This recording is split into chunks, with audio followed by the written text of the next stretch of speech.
Oke, selamat pagi dan selamat hari Sabat anak-anak sekalian. Bagaimana dengan cuti Anda selama seminggu? Apa yang Anda telah lakukan? Dan apa kabar semuanya? Oke, diharap semuanya berada dalam keadaan yang sehat. Saya, Aunty Elizabeth, pada pagi ini akan memimpin dalam acara Sekolah Sabat online kita pada kali ini ya. Oke, sebelum kita meneruskan program kita pada hari ini, kita akan menjemput adik Jillian Igat untuk doa pembukaan. Mari kita berdoa. Allah Bapa yang bertata di surga, terima kasih Tuhan di atas berkat yang dicurahkan. Sertai kami dalam acara Sekolah Sabat online. Dalam nama Yesus kami berdoa. Amin. Terima kasih adik Jillian Igat. Sebelum kita mendengar pelajaran pada hari ini, kita akan mendengar sebuah lagu istimewa daripada seorang adik kita, yaitu Ilendra. Tajuk lagunya adalah Yesus Cinta Padaku.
Oke, terima kasih kepada adik Ilendra kerana telah mempersembahkan sebuah lagu istimewa untuk kita semua pada Sabat ini.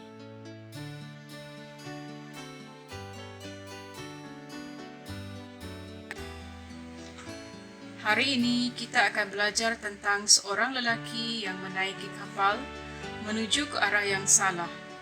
Kapal akan menjadi sebahagian daripada kelas online sepanjang bulan ini. Kapal apakah yang kamu perlukan untuk membawa kamu melayari samudra?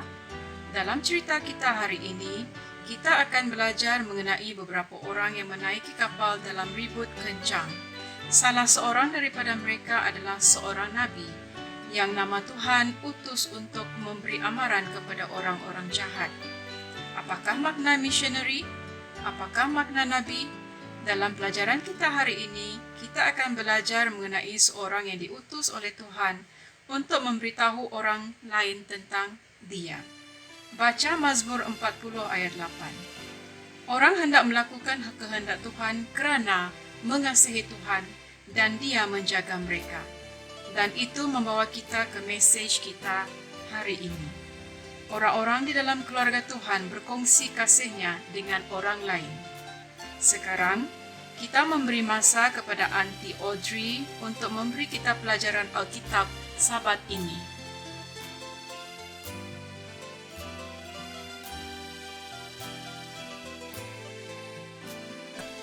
Hai anak-anak, selamat hari Sabat.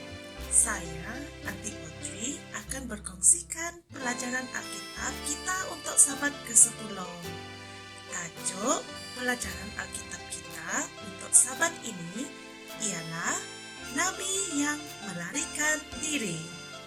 Mungkin ada anak-anak yang pernah mendengar tentang Nabi ini. Mungkin juga ada yang baru dengar tentang Nabi ini. Sebelum kita mengenalkan cerita ini, mari kita sama-sama melihat ayat hafalan kita.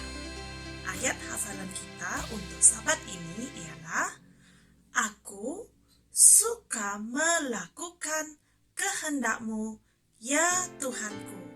Dalam Mazmur 40 ayat 8. Baiklah anak-anak, marilah kita mendengar cerita untuk sahabat yang ke-10 ini. Kesinilah Yonatan, panggil ibu. Saya memerlukan pertolongan kamu. Yonatan menggerutu. Dia sedang asyik bermain dengan basikalnya dan tidak ingin menjawab ibunya. Dengan pantasnya dia mengayuh basikalnya. Dia membelok ke satu lorong dan menjauh dari rumah. Mungkin ibunya akan berpikir bahwa dia tidak mendengarnya. Nanti Yonatan berpikir, saya akan menolong ibu nanti. Pada zaman dahulu, Tuhan meminta seorang sahabatnya untuk melakukan sesuatu untuknya. Pada pendapat Anda, apakah tugasan itu? Yunus, Tuhan memanggil. Aku memerlukan pertolongan bantuan kamu. Kamu tahu tentang Niniwe, kota besar itu? Banyak orang yang hidup di sana adalah jahat. Saya tidak dapat tahan lebih lama lagi dengan kejahatan yang mereka lakukan. Pergi dan katakanlah kepada mereka bahwa mereka harus bertaubat. Yunus mengetahui bahwa dia harus melakukan apa yang Tuhan inginkan. Tetapi Niniwe adalah sebuah kota yang besar. Sekurang-kurangnya 120.000 orang tinggal di sana. Orang jahat. Kota itu begitu besar sehingga memerlukan 3 hari untuk berjalan dari ujung ke ujung kota itu. Di samping itu, bagaimana jika orang-orang di sana tidak mau mendengarkan dia? Bagaimana jika orang-orang Niniwe mentertawakan dia? Orang-orang yang tinggal di Niniwe adalah jahat, betul-betul jahat. Semua orang tahu tentang perkara itu. Mereka bahkan akan membunuhnya jika mereka tidak suka apa yang dikatakan Yunus. Yunus segera berpikir, tidak, Tuhan benar-benar mengharapkan saya ke Niniwe. Maka Yunus melarikan diri. Yunus bergegas pergi ke Yafo, pelabuhan laut yang terdekat. Di sana, dia menemukan sebuah kapal yang sedang bersedia untuk ke Tarsis.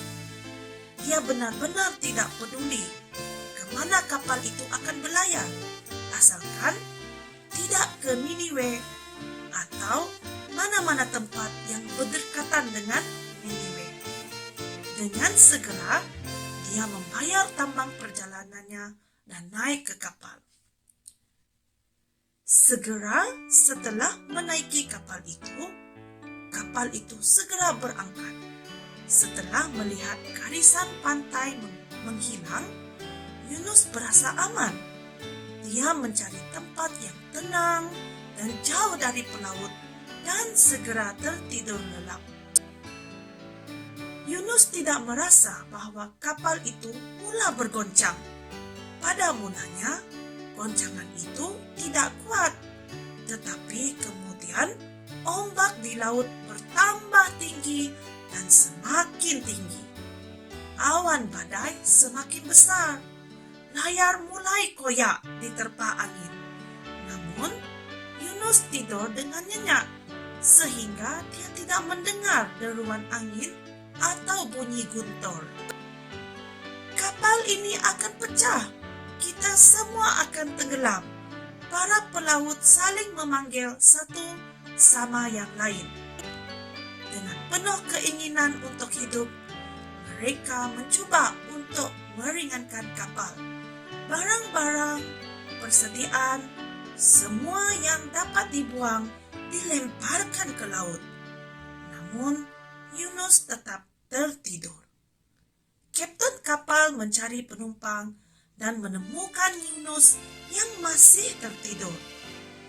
Bagaimana kamu boleh tidur dalam keadaan seperti ini? Kapten itu berteriak kepada Yunus, "Bangunlah, berserulah kepada Tuhanmu, berdoalah, dan mungkin Dia akan menolong kita." Kemudian, seorang pelaut berteriak kepada yang lain, "Marilah kita membuang undi. Undian itu akan memberitahu kita siapa yang bertanggung jawab atas semua ini. Ini bukanlah badai yang biasa. Dewa seseorang sedang marah."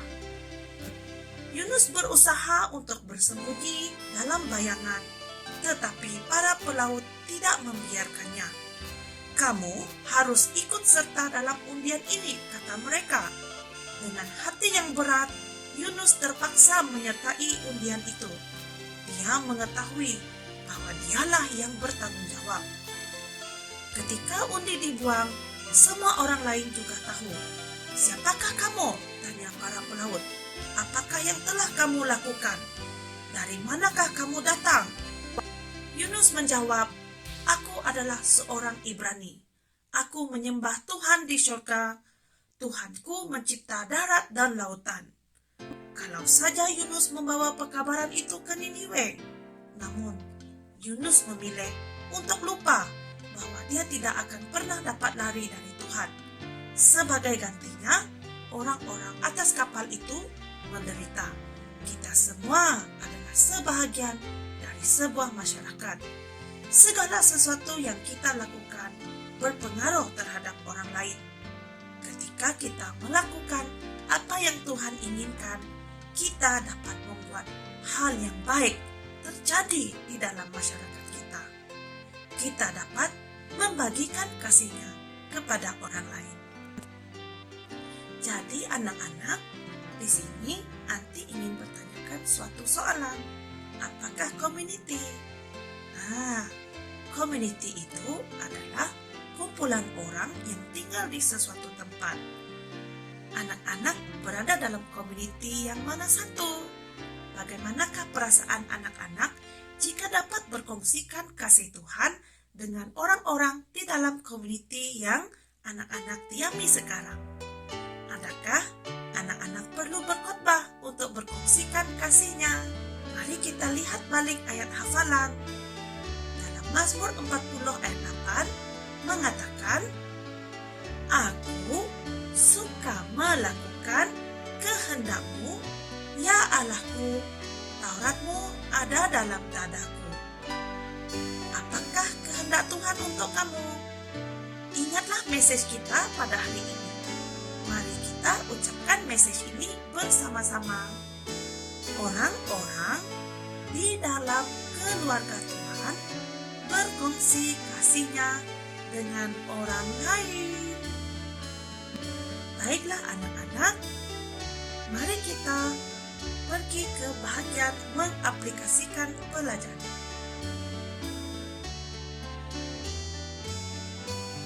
Baiklah anak-anak, sekarang kita akan aplikasikan pelajaran yang kita pelajari sebentar tadi. Apa yang kita perlukan ialah kertas dan pensil.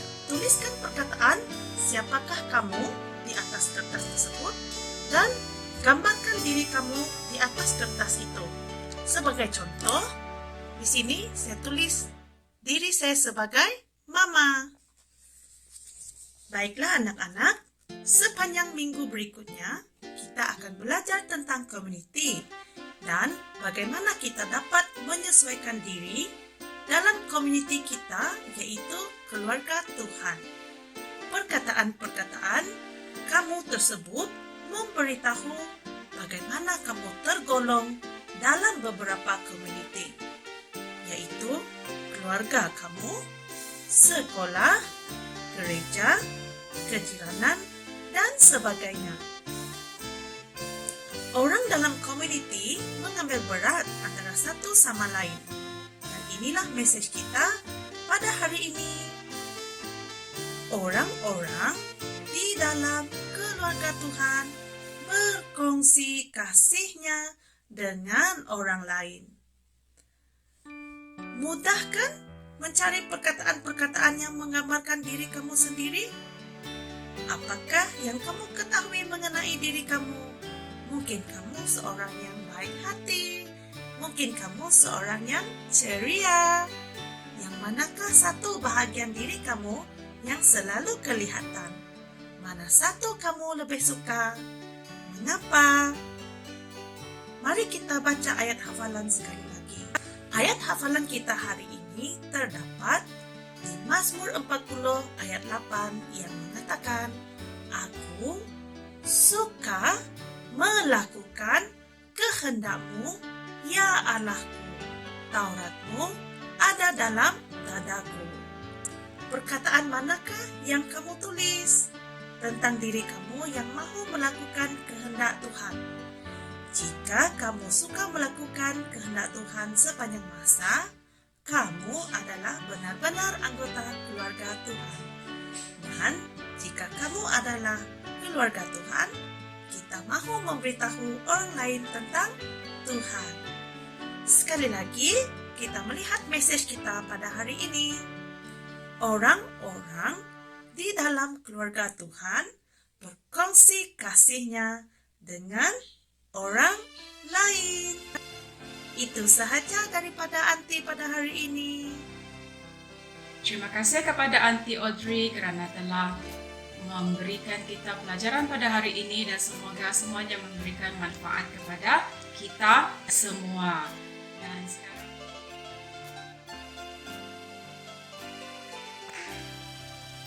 selamat pagi dan selamat hari Sabat. Pada hari ini craft kita adalah bertajuk kapal yang simple.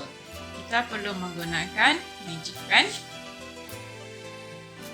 gum, gunting segitiga yang sudah dipotong, bulatan yang sudah dipotong, atau awak boleh gunakan paper plate. Okey, kita akan buatnya secara begini. Mula bulatan ini kita lipat separuh begini, ia akan bentuk semi bulatan. Lepas itu kita gunakan gum. Kita gumkan bahagian tepi sahaja di sebelah sini. Lepas itu kita lekatkan. Pastikan ianya melekat dan kita telah membentuk badan sebuah kapal. Okay, seterusnya kita akan gunakan segitiga ini. Kita akan gunakan ianya begini. Okay, kita akan gumkan bahagian ini. Dan seterusnya kita akan lekatkan ianya di sini. Maka terbentuklah kapal yang simple ini. Okay, bahagian ini awak boleh gunting supaya ianya tidak terjurai. Yang ini saya tidak gunting tadi. Namun kita boleh gunakan gum untuk gum. Proses seterusnya kita akan menulis ayat hafalan di sebelah badan kapal ini, iaitu aku suka melakukan kehendak-Mu, ya Allahku. Ayat ini terdapat di dalam Mazmur 40 ayat 8. Sekian sahaja craft kita pada Sabat ini. Okay? Semoga adik-adik sekalian dapat membina sebuah kapal yang lebih cantik lagi daripada kapal yang Aunty buat. Sekian, terima kasih. Bye-bye. Dan sekarang kita akan mengambil doa penutupan yang akan dipimpin oleh Aunty sendiri. Semua kita tunduk kepala dan berdoa. Allah Bapa kami yang berada dalam kerajaan syurga, terima kasih di atas peluang yang telah Engkau berikan pada saat ini. Walaupun kami berada dalam keadaan pandemik ini, namun kami percaya bahwa Tuhan beserta dengan kami. Terima kasih Tuhan kerana telah membimbing anak-anak, begitu juga dengan guru-guru yang membimbing anak-anak di gereja masing-masing. Berkati kami dan pimpinlah kami dalam minggu-minggu yang datang supaya kami dapat lagi berbakti secara online atau bersemuka Tuhan. Terima kasih di atas doa ini. Semua ini kami serah dalam nama Yesus yang menjadi juru selamat kami. Amin. Oke anak-anak sekalian, sampai berjumpa lagi pada minggu hadapan. Selamat hari Sabat dan terima kasih. Bye-bye.